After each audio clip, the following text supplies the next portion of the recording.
Despois de 2 anos en celebrarse, o Festival de Murgas e Comparsas volverá a ser a estrela do Entroido ribeirense.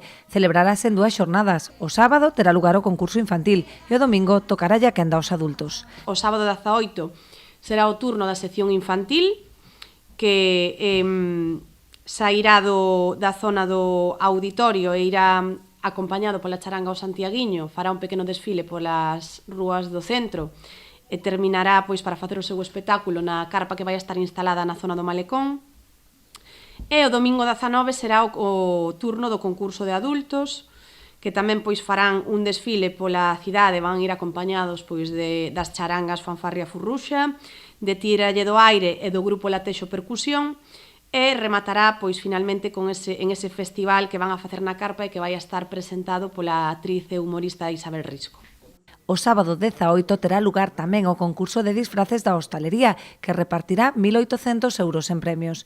Puntuaránse aqueles disfraces nas categorías individual, parella ou grupos que pasen polos establecementos participantes entre as 8:30 da tarde e a 1:30 da madrugada.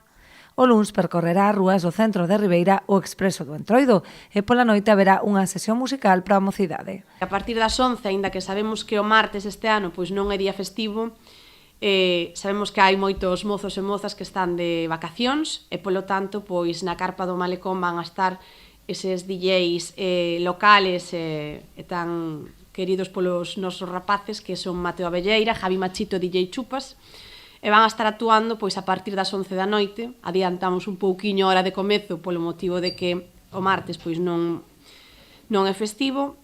O martes, os máis cativos disfrutarán dunha choqueirada infantil no espazo de usos múltiples a partir das 5:30 da tarde, mentres que o mércores terá lugar o enterro do Felipe, elaborado polos usuarios da UAZ. Partirá ás 7:30 da tarde da Capitanía Marítima. Este non será o final da programación, posto que a fin de semana do 25 e 26 celebrarase o Entroido Pequeno, cunha ruta de tapas, unha festa infantil e unha actividade moi completa para a mocidade da que darán conta en vindeiros días.